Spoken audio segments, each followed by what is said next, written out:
All right, here we have the Olympus Stylus 105. And this is a pretty cool, very pocket-sized 35 millimeter point shoot camera. So let's take a look. First things first, to turn it on, slide that and the camera turns on. To turn it off, push it in against the lens retracts, and then you can close it all the way. Up here at the top you have your shutter release button. That's how you take your picture. And you have your zoom toggle. So W is for wide, T is for telephoto. So you pull it towards T, it zooms in. You push it towards W, it zooms back out. On the back here you have a bunch of buttons. Most of them you don't need to ever use. There's a few good settings on here, but there's a lot of settings that you really don't need to concern yourself with. First things first, probably the most important thing for you to know is this little button with the lightning bolt above it. This is how you're going to be able to turn your flash on and off. You press it once and you'll see an eyeball. This is one of those settings that you really don't need to worry about. It is a red eye reduction setting. So that's for a circumstance where the flash goes off, and for film cameras it can sometimes make a person's pupil turn red, but that's really not something for us to worry about in this day and age, because when I scan these pictures and they go on the computer, if there was a red eye, I can easily remove it on the computer. And I find red eye reduction settings in all these little point and shoots, not just this one, problematic, and I would just stay away from them. So there's that. You push it a second time and you see this symbol, and it's a little lightning bolt with a circle and a cross through it, and that means that the flash is off. So it's a flash override. So every time you take a picture now, the flash will not fire. You push it one more time, and that's a flash override. So every time you take a picture, the flash will fire. Those are the two most important settings: how to turn your flash on and off. That's something you're going to want to know how to do.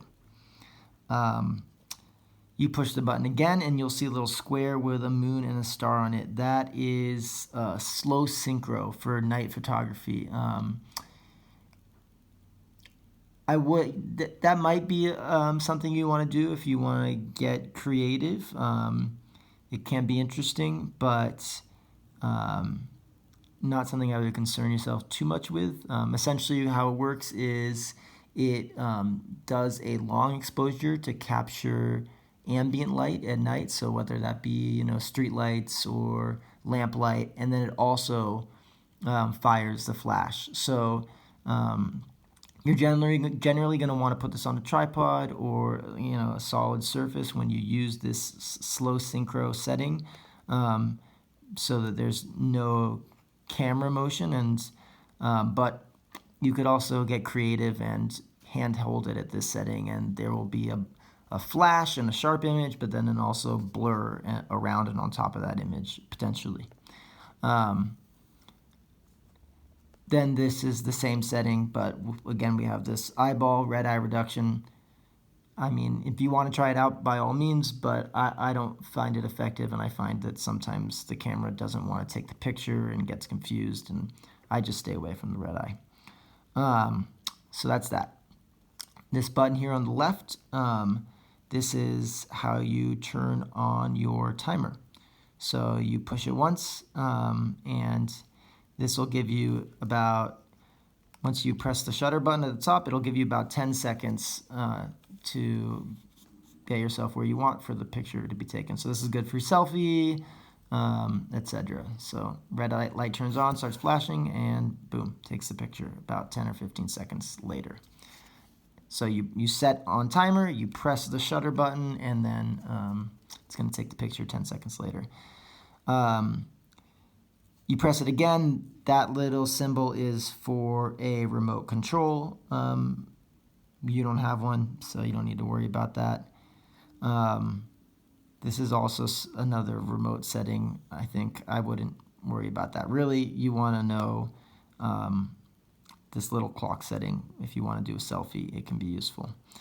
Other than that, you have this setting on this button on the right. This is focus modes. Again, I would kind of just ignore this and stay away from this. For the most part, the only time that this might be useful is if you were taking a picture through a window.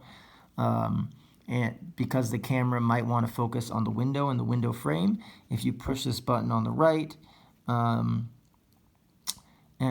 you see the mountain range, that means that it's focused on infinity, the furthest distance possible. So it'll override the camera when it wants to focus on a window or a window frame itself, and it'll focus on what's outside that window.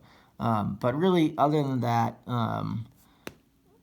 I would stay away from that button. These three buttons on the side, definitely stay away from. They are to set date and time so that it can be imprinted on the negative, and that's really not important. And then the bottom right here is film rewind. So you take a pen and you stick it in there and it rewinds the film. And I would definitely also stay away from that, because then your film's rewound and before you finished shooting it. So we don't need that. This little dial here is your diopter. So if you look through this viewfinder and you notice that things look a little blurry, which might be especially the case for people who wear glasses and are either decide to take their glasses off when they look through the viewfinder, or leave them on even, it can kind of mess things up because you're at a different distance from the viewfinder. So basically, if it looks a little blurry when you look through the viewfinder, try spinning this diopter adjuster and finding a setting that looks sharper. Other than that, the last thing to mention is, see, it's on the red eye reduction. The last thing to mention is these lights that we see here. So green blinking means that it is having trouble focusing, or you're too close in order to whatever you're trying to focus to. A solid green means that it has successfully focused. So basically, the situations where you might see a flashing green is if you're too close to a subject. Generally, you want to be about the closest you want to be to whatever you're photographing is about an arm's length away, 2 to 3 feet is the closest. Otherwise, the camera's going to have trouble focusing. And yeah, there's also an orange light that indicates it's when that indicates if the flash is going to go on. I wouldn't be too concerned about that. Really, the most important thing is this green light. If it's flashing like that, it means what you're photographing is probably not in focus. And yeah, that's it. I know there's a lot of settings, and a lot of them are kind of, well, useless in my opinion, but there are a few important ones. But that said, if you do want to go, if anyone wants to go deeper into any of these other settings, I'm happy to do that. Yeah, that's it. But yeah, I love this camera. You could slip it right in your pocket or your purse, and it's convenient and it's cool. Anyway, enjoy.